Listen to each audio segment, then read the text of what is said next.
Oi, gente, tudo bom? Hoje nós vamos dar continuidade ao livro de Atos dos Apóstolos. Está aqui, vimos na semana passada, né, que nós estamos colocando um vídeo por semana, certo? Porque eu tenho colocado outros vídeos semanais durante o dia de segunda a sexta, né, do ABC Dija, para ensinar aquelas pessoas que querem aprender a ler a Bíblia e livros, etc.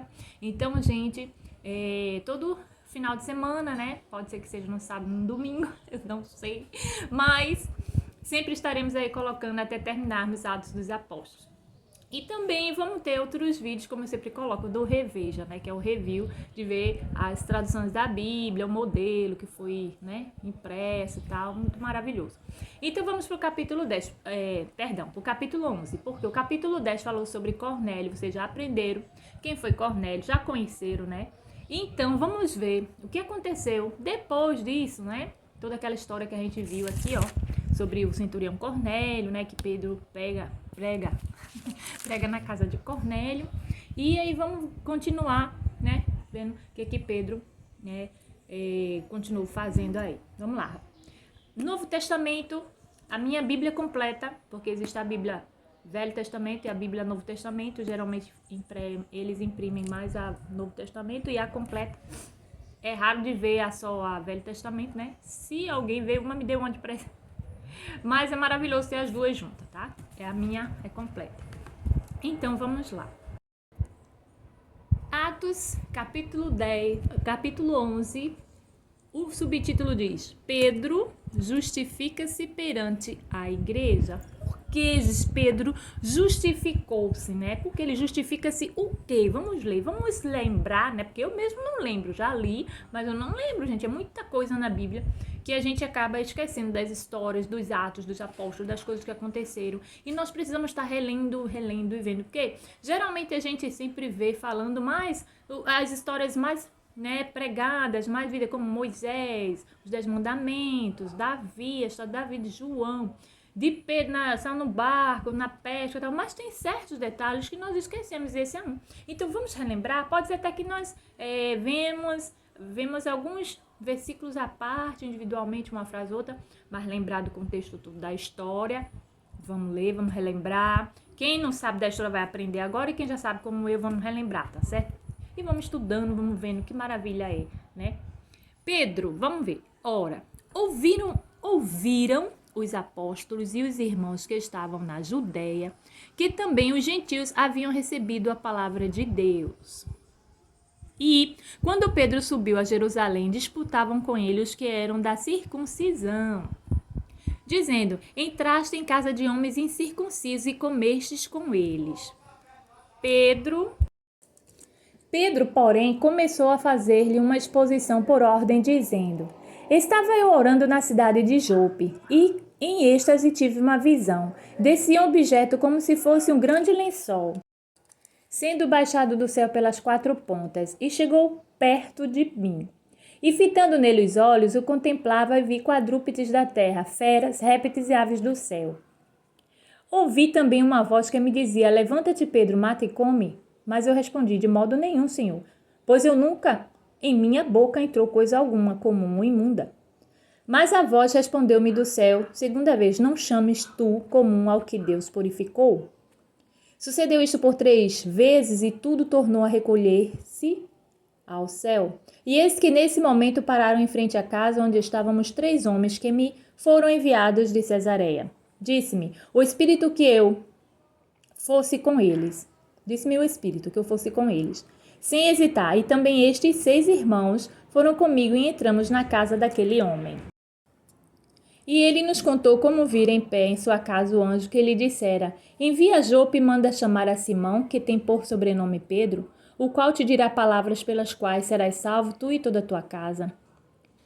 Logo que eu comecei a falar, desceu sobre eles o Espírito Santo, como também sobre nós no princípio. Deixa eu dar uma pausa aqui. Vocês viram que se você disser assim, tá repetindo o mesmo capítulo anterior do 10? Não, porque ele está justificando justamente aquelas pessoas, né, que subiram com Pedro, que disputavam com Pedro, né? Como a gente já leu no início do capítulo.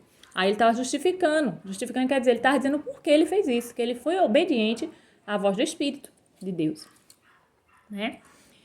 Lembrei-me então da palavra do Senhor, como disse, João, na verdade, batizou em água, mas vós sereis batizados no Espírito Santo. Portanto, se Deus lhe deu o mesmo dom que dera também a nós, ao crermos no Senhor Jesus Cristo, quem era eu para que pudesse resistir a Deus? Ouvindo eles estas coisas, apaziguaram-se e glorificaram a Deus, dizendo: Assim, pois, Deus concedeu também aos gentios arrependimento para a vida. Amém. E até assim hoje, né, gente? O evangelho é pregado aos gentios em Antioquia. Deixa eu dar uma pausa aqui. Já se ouviu muito, uns anos atrás, não vou dizer agora não, certo? Uns anos atrás, que algumas pessoas à frente de igrejas oravam pelas outras para receberem o Espírito Santo de Deus, o batismo em língua e tal. E elas pregavam assim, eu não sei se era por falta de entendimento, né? Ou se elas também aprenderam assim, claro. E eu não vou dizer nem que é certo nem que é errado. Mas dizia assim, só receberia o Espírito Santo de Deus, no batismo do Espírito Santo, se tivesse sido já batizado nas águas. E hoje, nesse capítulo 10 do anterior e de hoje, novamente Pedro falando, nós vimos que não é bem assim, certo? O Espírito Santo de Deus, sim, ele batiza mesmo antes da pessoa ser batizada nas águas, sim, por permissão de Jesus Cristo. Apesar que Jesus deixou o exemplo de ser batizado, que deve ser batizado, sim, mas pela misericórdia dele, ele disse o quê? Depois que Jesus veio, morreu e ressuscitou, né? Já após seu batismo, que Deus se batizou antes, né? Jesus se batizou antes. E depois ele morreu e ressuscitou. Ele já fez essa permissão, né? De receber o Espírito Santo de Deus, mesmo sem o batismo nas águas. Mas não quer dizer que você fique sem o batismo nas águas. Não adianta você só estar na igreja, dizer que tem o Espírito Santo de Deus, não se batizar nas águas, não seguir certinho, né? Todas as regras. Eu só falo em relação para que seja com ordem e progresso em todos os aspectos, né? Se a pessoa é casada, tá tudo certinho dentro da igreja. Pra gente, quando tomar a ceia, não se autocondenar, certo? E aquele que toma a ceia é aquele que já foi batizado nas águas, porque vai ter a comunhão da ceia, né? Mas não quero dizer que você, porque não se batizou, você não tem o Espírito Santo. Principalmente porque você tem o Espírito Santo, você precisa se batizar e continuar seguindo o evangelho corretinho, certo? Então, eu só estou dizendo aqui nesse capítulo, ressaltando que depois de Jesus, com certeza, Jesus, através do seu Espírito Santo, nos deixou como auxiliador, já disse o quê? Aquele que crê. Quando Pedro estava pregando, né, na casa de Cornélio, disse aquele, quando chegou naquela fase assim, dizendo, aquele que crê em meu nome será batizado. E quando Pedro já estava falando, e antes mesmo de terminar a palavra, todos foram batizados no Espírito Santo de Deus, seja com língua, né, seja ali orando tal. E foi maravilhoso, sabe por quê, gente? Porque eles todos foram batizados, porque todos criam já em Jesus Cristo, criam já no Espírito Santo, criam em Deus, que enviou o seu Filho amado. Então, por isso que Jesus deixou a ordem, Pedro pregou e antes de terminar a pregação, todos foram cheios do Espírito. Entendeu agora por quê? Mas eu vou dizer a você, basta crer para receber, creia e receberás. Mas não é só isso não. Você sabe que para seguir o Evangelho de Cristo, o Evangelho do Senhor Jesus, não é simples, não é complexo, mas não é simples tão fácil, como diz assim, porque você tem que manter a linha, né? Aí você diz, para Jesus foi fácil, porque Jesus é Deus, Filho de Deus. Não foi, não. Porque ele amava as pessoas iam contra ele. Quando alguém faz alguma coisa contra nós não ficamos tristes. Pessoas que nós amamos não falam palavras que às vezes dói mais do que gestos humanos ou tapa alguma coisa. Dói mais as palavras, não é? Então, a gente não fica triste? Fica. Mas a gente com o tempo não pede perdão assim a Deus. Não pede, quem fez se arrepende. Quem está triste pede para ser curado. Também orar pelas pessoas que falam essas palavras para que sejam libertas, né? Porque a palavra de Deus diz, se olha com olhos maus será mal, se olha com olhos bons será bom. Então, assim, é uma série de coisas, gente. Não é somente só crer, receber o Espírito e tá tudo de boa. Não, você tem que manter esse Espírito em você. E eu vou dizer, não é fácil não, viu? Não é fácil não. Mas, olha, se foi batizado com o Espírito Santo antes, se batiza nas águas. Se foi batizado nas águas, quer ser batizado com o Espírito Santo, com um dom de línguas, porque o Espírito Santo já habita na pessoa que crê, né? Já recebeu. Aquele que recebe Jesus Cristo como Senhor e Salvador, que creu no Espírito Santo, com certeza será salvo tu e tua casa, se continuares firme nele, ele habitará em vós, o Espírito Santo de Deus, né? Eu estou dizendo que o batismo com o Espírito Santo é só ter dom de falar em línguas, não, porque é um dom de línguas, como eu já li sobre isso aqui, né? Mas o Espírito Santo de Deus, ele pode mover muito a sua vida em todas as áreas, certo? Então é isso aqui que Pedro estava justificando para o pessoal. Vamos continuar. O evangelho é pregado aos gentios em Antioquia, ou Antioquia, né? Eu chamo de Antioquia. Aqueles, pois, que foram dispersos pela tribulação suscitada por causa de Estevão, passaram até a Fenícia, Chipre e Antioquia, não anunciando a ninguém a palavra, senão somente aos judeus. Havia, porém, entre alguns cíprios e sirinenses, os quais, entrando em Antioquia, falaram também aos gregos, anunciando o Senhor Jesus. E a mão do Senhor era com eles, e grande número creu e se converteu ao Senhor. Quer dizer, eles se dispersaram, só estavam falando aos judeus, mas essas pessoas também que estavam pregando, cheios de Deus, estavam usando outras pessoas também, que Deus permitiu através de Jesus, quando o seu evangelho fosse proclamado, ninguém ia parar, nem com medo, nem com... Se uns não podia, Deus movia outros. Se uns só ficavam em oração, quieto, Deus movia outros. Era assim que acontecia também lá no passado e acontece hoje, né? Como tem gente que diz, eu estou com as mãos atadas, só tenho que orar. E Deus vai levantar outras pessoas. Vamos orar para que Deus mova uma pessoa assim? Não, a gente não ora assim, né? Hoje eu não posso fazer, mas posso orar. Vamos orar para que Deus haja uma pessoa lá. Aí Deus levanta uma pessoa lá. É assim, gente. O evangelho é isso. O evangelho é luta. É uma batalha, é uma guerra que quem tem que estar na frente? Nosso capitão Jesus. Entendeu? Vamos continuar. Chegou a notícia destas coisas aos ouvidos da igreja em Jerusalém e enviaram Barnabé a Antioquia, o qual, quando chegou e viu a graça de Deus, se alegrou. O qual, quando chegou e viu a graça de Deus, se alegrou. E exortava todos a perseverarem no Senhor com firmeza de coração, que eu acabei de dizer. Porque era homem de bem e cheio do Espírito Santo de fé, e muita gente se uniu ao Senhor.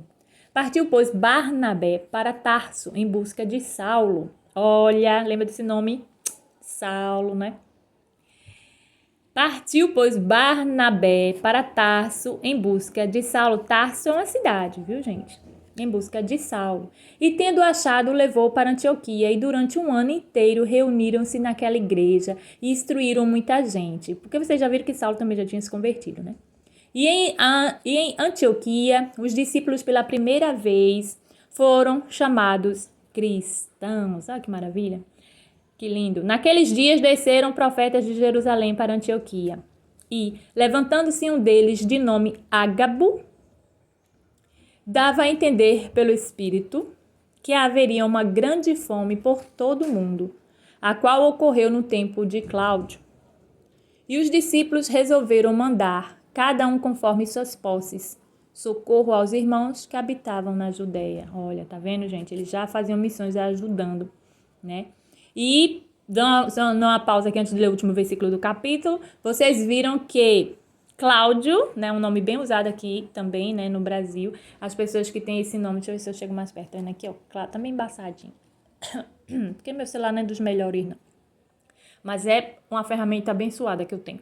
Então, aqui, ó, Cláudia é um nome bíblico, né? Cláudia, também o feminino de Cláudio, Cláudio masculino, é nomes bíblicos, né? Vocês estão vendo? Então, seu nome é lindo, consta na Bíblia, que maravilha, porque também fazia parte dos outros países, né? Esse nome, né? E veio parar no Brasil também. Vamos lá. E o último versículo diz, né? O que eles, com efeito, fizeram, enviando-os aos anciãos por mão de Barnabé e de Saulo, quer dizer, enviaram, né, a ajuda, né, as posses que eles tinham, conforme suas posses, né, os discípulos resolveram mandar cada um conforme suas posses, socorro aos irmãos, que é um de socorro, alguma coisa, né, na época ia ter uma época de fome, né, mas Deus nunca deixava os seus desamparados, né, sempre provia. Então, se eles passaram essas necessidades e superaram no passado, nós podemos também superar nessa época, certo, gente? Que estamos modernamente. Então, esse foi o capítulo de hoje e graças a Deus, né? Eu creio que vocês estão entendendo, estão acompanhando, estuda, lê com os filhos, ora, lê, explica para os filhos de uma maneira, né, sobre a criação, sobre Jesus, que eles possam entender, mas não deixa de ensinar ao seu filho o caminho que deve andar, que é a coisa mais maravilhosa saber sobre Deus, a criação, Jesus, nosso Senhor e Salvador. Então, Deus vos abençoe, beijinho, obrigada, até o próximo vídeo aqui comigo no canal. Tchau. Beijinho!